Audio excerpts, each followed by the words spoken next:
জুলাই আন্দোলনের লড়াকু যোদ্ধা শহীদ ওসমান হাদি হত্যার মূল আসামি ফয়সাল করিম মাসুদ এখনও ধরাছোঁয়ার বাইরে। তাকে নিয়ে বেরিয়ে আসছে একের পর এক চাঞ্চল্যকর তথ্য। এবার ফয়সাল করিমের ব্যাংক হিসাবে ১২৭ কোটি টাকারও বেশি অস্বাভাবিক লেনদেনের তথ্য পেয়েছে সিআইডি।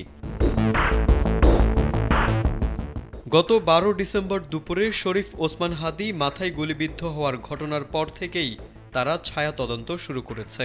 ঘটনার পর দ্রুত ঘটনাস্থলে ক্রাইম সিন ইউনিট মোতায়েন, সিসিটিভি ফুটেজ সংগ্রহ, ঘাতকের ব্যবহৃত গুলির খোসা উদ্ধার এবং পরবর্তীতে উদ্ধার করা বিভিন্ন আলামতের ফরেনসিক পরীক্ষা করা হয়।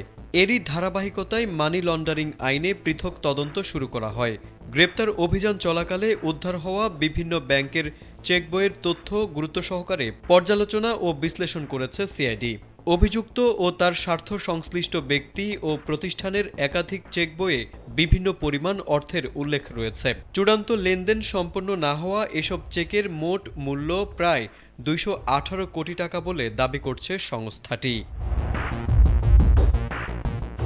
সিআইডি আরও জানায়, প্রাথমিক বিশ্লেষণে অভিযুক্ত ও তার স্বার্থ সংশ্লিষ্ট ব্যক্তি ও প্রতিষ্ঠানের বিভিন্ন ব্যাংক হিসাবে ১২৭ কোটি টাকার বেশি অস্বাভাবিক লেনদেনের প্রমাণ পাওয়া গেছে।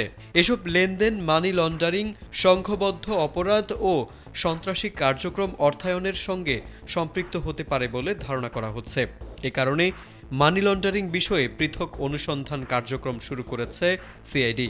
পাশাপাশি এসব অর্থের মূল উৎস চিহ্নিত করতে সিআইডির অনুসন্ধান অব্যাহত রয়েছে। এদিকে এ ঘটনায় ওসমান হাদি হত্যাকাণ্ডের মূল অভিযুক্ত ফয়সাল করিম মাসুদকে এখনও গ্রেপ্তার করতে পারেনি পুলিশ। তবে মামলার আলামত গোপন এবং অভিযুক্তকে পালাতে সহায়তার অভিযোগে তার পরিবারের সদস্যসহ একাধিক সহযোগীকে গ্রেপ্তার করেছে আইনশৃঙ্খলা রক্ষাকারী বাহিনী।